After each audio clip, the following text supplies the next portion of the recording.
ಕತ್ತಲೆಯಿಂದ ಬಂತ ನಮ್ಮ ಕೈಯ ಹಿಡಿಯುತ್ತ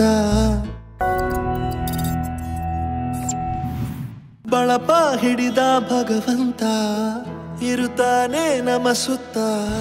ಒಂದು ಗಾದೆ ಮಾತಿದೆ, ಗುರುಗಿಂತ ದೈವ ದೊಡ್ಡದು, ಆದರೆ ಗುರುವಿಲ್ಲದೆ ನಮಗೆ ದೈವ ಸಿಗದು. ಯಾಕೆ ಗೊತ್ತಾ ಈ ಗಾದೆ ಮಾಡಿದ್ದಾರೆ? ಗುರುವೇ ಮೊದಲ ದೇವರು ಅಂತ ಮನೆಯಲ್ಲಿ ತಾಯಿ ಹೇಳಿಕೊಟ್ಟಿರುತ್ತಾರೆ. ಶಾಲೆಗೆ ಹೋದಾಗ ತಾಯಿಯೇ ಮೊದಲ ಗುರು ಅಂತ ಗುರುಗಳು ಹೇಳಿಕೊಡುತ್ತಾರೆ. ಗುರುವಿಲ್ಲದೆ ಯಾವುದೇ ಗುರಿಯನ್ನು ತಲುಪಲು ಸಾಧ್ಯವಿಲ್ಲ. ಹಿಂದಿನ ಕಾಲದಲ್ಲಿ ಶಿಕ್ಷಕರಿಗೆ ಅಪಾರವಾದ ಗೌರವವನ್ನು ನೀಡುತ್ತಿದ್ದರು. ಶಿಕ್ಷಕರ ದೇವರೆಂದು ಭಾವಿಸಿದ್ದರು. ಶಿಕ್ಷಕರ ಎದುರುಗಡೆ ಬಂದರೆ ಅವರಿಗೆ ಕೈ ಮುಗಿದು ಶಿಕ್ಷಕರನ್ನು ಗೌರವಿಸುತ್ತಿದ್ದರು. ಯಾಕೆಂದರೆ ಮೊದಲು ಗುರುಗಳನ್ನು ದೈವದ ರೂಪವೆಂದು ಕರೆಯುತ್ತಿದ್ದರು. ಅವರಲ್ಲೇ ದೇವರನ್ನು ಕೂಡ ನೋಡುತ್ತಿದ್ದರು. ಇತ್ತೀಚಿನ ದಿನಗಳಲ್ಲಿ ಶಿಕ್ಷಕರು ಬೇಕಾಬಿಟ್ಟಿ ನಡೆಸಿಕೊಳ್ಳುತ್ತಿದ್ದಾರೆ. ಅವರಿಗೆ ಅಗೌರವದಿಂದ ಕಾಣುತ್ತಿದ್ದಾರೆ. ಯಾಕೆಂದರೆ ರಾಜ್ಯದಲ್ಲಿ ನೂರಾರು ಶಾಲಾ ಶಿಕ್ಷಕರು ತಮ್ಮ ಮೂಲ ಕರ್ತವ್ಯವನ್ನು ತ್ಯಜಿಸಿದ್ದಾರೆ. ಅವರು ಶಾಲೆಯಲ್ಲಿ ಮಕ್ಕಳಿಗೆ ಪಾಠವನ್ನು ಮಾಡುವ ಸಮಯದಲ್ಲಿ ಅವರಿಗೆ ಚುನಾವಣೆ, ಜನಗಣತಿ, ಸಮೀಕ್ಷೆ, ಪಿಂಚಣಿ, ತಪಾಸಣೆ ಅಂತಹ ಕೆಲಸದಲ್ಲಿ ತೊಡಗಿಸಿಕೊಳ್ಳುವಂತಾಗಿದೆ.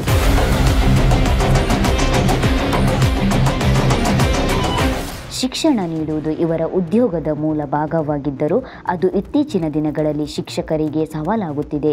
ಶಿಕ್ಷಕರಿಗೆ ಬೋಧನಾ ಮಾಡಲು ಒಟ್ಟು 365 ದಿನಗಳಲ್ಲಿ ಬೋಧನಾ ದಿನಗಳು ಸರಾಸರಿ 161 ದಿನಗಳಿಗೂ ಕಡಿಮೆಯಾಗಿದೆ. ಶಿಕ್ಷಕರ ಜವಾಬ್ದಾರಿ ಮಕ್ಕಳಿಗೆ ಉತ್ತಮ ಗುಣಮಟ್ಟದ ಶಿಕ್ಷಣ ನೀಡುವ ಹೊಣೆಗಾರಿಕೆಯು ಶಾಲಾ ಶಿಕ್ಷಕರ ಮೇಲಿದೆ. ಸರ್ಕಾರ ಅನೇಕ ಕೆಲಸಗಳಲ್ಲಿ, ಚುನಾವಣೆಯ ಕಾರ್ಯಗಳಲ್ಲಿ, ಮತದಾರರ ಪಟ್ಟಿಯಲ್ಲಿ, ಇತರ ಕೆಲಸಗಳಲ್ಲಿ ಶಿಕ್ಷಕರನ್ನು ಹೆಚ್ಚಾಗಿ ಬಳಸಿಕೊಳ್ಳಲಾಗುತ್ತಿದೆ.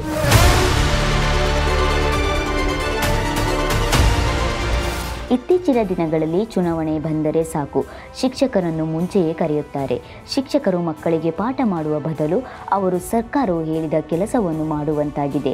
ಶಿಕ್ಷಕರು ವಿಧಾನಸಭೆ, ಲೋಕಸಭೆ, ಸ್ಥಳೀಯ ಸಂಸ್ಥೆಯ ಗ್ರಾಮ ಪಂಚಾಯಿತಿಯ ಚುನಾವಣೆ, ಉಪಚುನಾವಣೆ, ಯಾವುದೇ ಮತಯಂತ್ರದ ಸದ್ದು ಮಾಡಿದರೂ ಮೊದಲು ಶಿಕ್ಷಕರನ್ನು ಕರೆಯಲ್ಪಡಲಾಗುತ್ತಿದೆ. ಶಿಕ್ಷಕರು ತಕ್ಷಣ ಶಾಲೆಯಲ್ಲಿ ಇದ್ದರೂ ಕೂಡ ಅವರು ಕೂಡಲ ಮತಗಟ್ಟೆಗೆ ಹೋಗಿ ಡ್ಯೂಟಿಯನ್ನು ಮಾಡಬೇಕಾಗುತ್ತದೆ. ಇದರಿಂದ ಶಿಕ್ಷಕರಿಗೆ ಶಾಲೆಗಳಲ್ಲಿ ಪಾಠ ಮಾಡಲು ಬಹಳ ಕೊರತೆ ಉಂಟಾಗುತ್ತಿದೆ.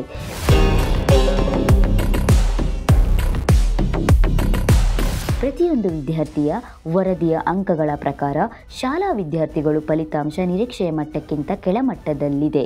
2025ನೇ ಸಾಲಿನಲ್ಲಿ SLC ಪರೀಕ್ಷೆಯು ಅಂಕಪಟ್ಟಿಯಲ್ಲಿ ಫೇಲಾದ ಮತ್ತು ಪಾಸಾದ ವಿದ್ಯಾರ್ಥಿಗಳ ಅಂಕಪಟ್ಟಿಯನ್ನು ಗಮನಿಸಿದರೆ ನಮಗೆ ಮಾಹಿತಿ ತಿಳಿಯುತ್ತದೆ. ಸರ್ಕಾರದ ಕಣ್ಣು ತೆರೆಯಲಿದೆ. ಇದಕ್ಕೆ ಕಾರಣ ಶಿಕ್ಷಕರೇ ಎಂದು ಕೆಲ ಅಧಿಕಾರಿಗಳು ಅಪೇಕ್ಷೆ ವ್ಯಕ್ತಪಡಿಸಿದ್ದಾರೆ. ಶಿಕ್ಷಕರು ಶಾಲೆಗಿಂತ ಹೊರಗಿನ ಕೆಲಸದಲ್ಲಿ ಹೆಚ್ಚು ತೊಡಗಿಕೊಳ್ಳುತ್ತಿದ್ದಾರೆ. ಶಿಕ್ಷಕರು ಶಾಲೆಗೆ ಬಾರದ ದಿನಗಳಲ್ಲಿ ಹೆಚ್ಚು ಮಕ್ಕಳು ತರಗತಿಯಲ್ಲಿ ಶಿಕ್ಷಕರೇ ಇಲ್ಲದೆ ಸಮಯವನ್ನು ಹೆಚ್ಚಾಗಿ ವ್ಯರ್ಥ ಮಾಡುತ್ತಿದ್ದಾರೆ. ಸಾಮಾನ್ಯವಾಗಿ ಮಕ್ಕಳು ವ್ಯಾಸಂಗದ ಮೇಲೆ ನೇರ ಪರಿಣಾಮ ಬೀಳುತ್ತಿದೆ. ಮೂಲ ಶಿಕ್ಷಣ ಹಂತದಲ್ಲಿ ಈ ದೋಷಗಳು ವಿದ್ಯಾರ್ಥಿಗಳ ಭವಿಷ್ಯಕ್ಕೆ ನೇರ ಹೊಡೆತ ಬೀಳುತ್ತಿದೆ. ಶಿಕ್ಷಕರು ಸ್ವಾಭಿಮಾನಕ್ಕೆ ಧಕ್ಕೆಯಾಗುತ್ತಿದೆ. ಶಿಕ್ಷಕರು ತಮ್ಮ ಸೇವೆಯನ್ನು ಗೌರವ ದೃಷ್ಟಿಯಿಂದ ನೋಡಬೇಕಾದರೂ ಅವರಿಗೆ ಭದ್ರತೆ ಹಾಗೂ ವಿಶ್ರಾಂತಿ ಅಗತ್ಯವಿದೆ.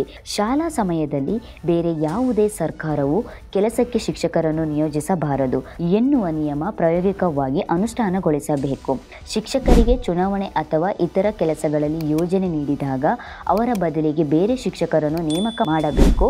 ಶಾಲೆಯಲ್ಲಿ ಶಿಕ್ಷಕರು ನೇಮಕವಿಲ್ಲದಿದ್ದರೆ ಶಾಲೆಯಲ್ಲಿ ಪಾಠ ನಿಂತು ಹೋಗುತ್ತದೆ. ಅದರಿಂದ ವಿದ್ಯಾರ್ಥಿಗಳ ಅಂಕಿಅಂಶಗಳು ಕಡಿಮೆಯಾಗುತ್ತದೆ.